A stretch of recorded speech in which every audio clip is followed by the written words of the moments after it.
नमस्कार। तो हमारे इस स्टोरी टेलिंग सीरीज में आपका स्वागत है। आज हम एक स्टोरी देखते हैं जो सबके लिए बहुत अच्छी और शिक्षास्पद है। एक बार एक गांव में बिल्कुल अकाल गिर गया था, तो बहुत लोगों को खाने की प्रॉब्लम, बारिश बिल्कुल नहीं के बराबर और काफ़ी समय तक लोगों को बहुत प्रॉब्लम हो रही थी। तो एक जो फैमिली थी वो बहुत ही ज़्यादा गरीब होते जा रही थी, खाने को भी कुछ नहीं मिल रहा था। तो उस फैमिली ने डिसाइड किया, मतलब जो मेन पिताजी थे उन्होंने डिसाइड किया कि भाई हम किसी और गांव में जाते हैं और वहाँ पर कुछ काम धंधा करके अपना घर चलाएंगे। उनको 4 बेटे थे, खुद की पत्नी, और ऐसे वो अपना ये गांव छोड़कर दूसरे गांव में जाने का विचार किया और निकल भी गए। तो जब वो निकल गए तो जब उन्होंने देखा कि कई घंटों तक चलते चलते चलते वो जब एक गांव के पास में रुके तो देखा कि ये गांव तो यहाँ पर एक काफ़ी बड़ा गांव है, तो उसके पहले ही वो एक पेड़ के नीचे रुक गए।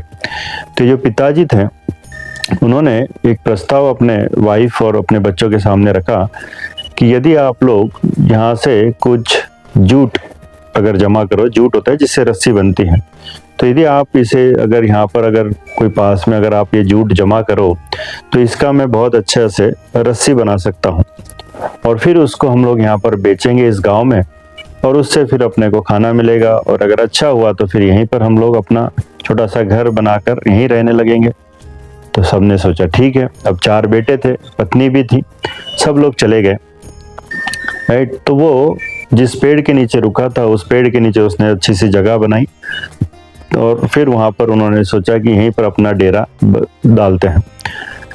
तो जब वो अपने बेटों ने और अपनी पत्नी ने जब वो जूट लेकर आए तो फिर इसने एक बहुत अच्छी सी रस्सी बनाना, उसको वो ये कर कर एक अच्छी सी रस्सी बनाना शुरुआत की। तो जब वो रस्सी बना रहा था तो फिर अपने जो बेटे वगैरह थे वो चले गए और लाने के लिए। तो उसी पेड़ के ऊपर एक यक्ष बैठा था। तो जो यक्ष था वो देख रहा था कि ये कितने अच्छे से रस्सी बना रहा है, तो ऊपर से नीचे आ गया। अब नीचे आ गया तो ये जो व्यक्ति थे, ये जो पिताजी थे, ये थोड़ा सा डर गया। भाई कौन है तुम? तो बोले डरो मत, मैं यक्ष हूँ। तो क्या कर रहे हो? तो बोले कुछ नहीं, रस्सी बना रहा हूँ। तो बोले क्यों बना रहे हो? तो बोले अभी मैं तुम्हें बांध दूंगा। तो जस्ट ऐसे ही बोल दिया तुम्हें बांधने के लिए। तो बोले नहीं नहीं, मुझे क्यों बांधते हो भाई, मैं तो साधारण व्यक्ति हूँ, ऐसे वैसे वो बोलने लग गया। तो वो बहुत अच्छे से रस्सी जब बना रहा था तो ये यक्ष उसको बोलता है कि भाई मुझे आप और आपका पूरा परिवार बहुत अच्छा लगा, तो मैं आपको सोने की मुद्राओं की एक थैली देता हूँ जिसमें बहुत सोना है। तो बोले अच्छा। तो वो गया पेड़ के ऊपर और उसने वो एक सोने की थैली लेकर आई जिसमें सोने के सिक्के थे और लाकर नीचे इसको दे दी, फिर ऊपर चला गया। बोले तो रियल सोना है। तो फिर जब उसके जो बेटे और पत्नी जब वापस आए तो बोले देखो ये तो हमको तो रियल सोना मिल गया, तो फिर अब भी यहाँ पर जूट और ये क्यों बनाना है, चलो वापस चलते अपने गाँव में। तो वो लोग अपने गाँव में वापस चले गए बहुत खुशी खुशी से। अब खुशी तब ज़्यादा होती है जब हम उस खुशी को बांटते हैं। तो उन्होंने बाजू वाले घर में बताया कि देखो हम ऐसे ऐसे जा रहे थे, ऐसे ऐसे हमने किया और हमको वो पेड़ के नीचे बैठे तो हमें सोना मिल गया। तो वो जो फैमिली थी उनको भी 3 बेटे थे, वो सोचा चलो हम भी वैसे ही जाते हैं। वो भी अपने पत्नी अपने बेटों को लेकर उस पेड़ के नीचे जाने लग गए। तो वहाँ जब जा रहे थे तो रास्ते में वो अरे भाई क्यों जाना है, क्या करना है, क्योंकि उनके बेटों को कोई विश्वास नहीं हो रहा था कि ऐसे कुछ सोना मिलता है करके। तो फिर वो पत्नी भी बोली अरे कहाँ पैदल घुमा रहे हैं, ऐसे वैसे चल रहा था। तो उनमें आपस ही बहुत ज़्यादा झगड़ा वगड़े चल रहा था। फिर भी किसी तरीके से पिताजी उसी पेड़ के नीचे जाकर पहुंचे जहाँ पर इसने बताया था कि, फिर उन्होंने बताया हम भी जूट का काम करेंगे। तो बोले जूट लेकर आओ। तो जो उनके बेटे थे वो एक बेटा दूसरे को बोलता है तुम लेकर आओ, वो बोलता है नहीं तुम लेकर आओ, वो बोलता है नहीं मम्मी तुम लेकर आओ। मम्मी बोले अरे बेटों को लाना पड़ता है।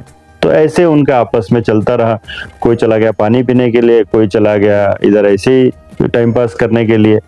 तो ये जो पिताजी थे ये खुद ही गए फिर, और खुद ही इन्होंने थोड़ा सा जूट जमा कर लाया और फिर वहाँ पर पेड़ के नीचे बैठकर वो जूट का बनाने लग गए। तो उतने में वापस यक्ष नीचे आया, बोले क्या कर रहे हो? बोले मैं जूट बना रहा हूँ। अब इसको तो मालूम था ये यक्ष है और इसी ने दिया था सोना, तो जूट बना रहा हूँ। बोले क्यों बना रहे हो? बोले आपको बांधने के लिए। तो यक्ष हंसता है मुझे बांधने के लिए? पहले अपनी फैमिली को तो एक साथ बांधो, तब जाकर तुम मुझे बांध सकते हो। और यक्ष ऊपर वापस चला गया। तो इसने सोचा कि भाई अब आएगा ये ऊपर से कुछ सोना लेकर, तो बोले सोना तुम्हारे लिए कहाँ से सोना, और फिर वो वापस खाली हाथ चले गए। तो ये जो स्टोरी है, इस स्टोरी से हम क्या सीखते हैं? ये स्टोरी से सीखते हैं कि जैसे पहली फैमिली थी कि एक टारगेट पकड़ा उन्होंने कि भाई हमें जूट बनाकर, जूट की रस्सी बनाकर हमें बेचना है। तो फिर सारी टीम, सारे फैमिली मेंबर्स एक हो गए और उस टारगेट को, अपने गोल को कंप्लीट करने के लिए एक साथ लग गए। तो फिर उन्हें बहुत जल्दी सक्सेस भी मिला।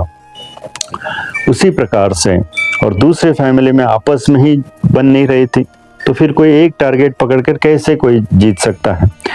तो यहाँ से हम ये सीखते हैं कि जो टीम वर्क होता है, साथ में मिलकर जो काम करते हैं, अब ये फैमिली में भी होता है कि पूरे फैमिली का भी एक गोल होता है, ये ऑफिस में भी होता है कि जो भी हम काम करते हैं वो पूरे टीम को एक साथ मिलकर करना होता है।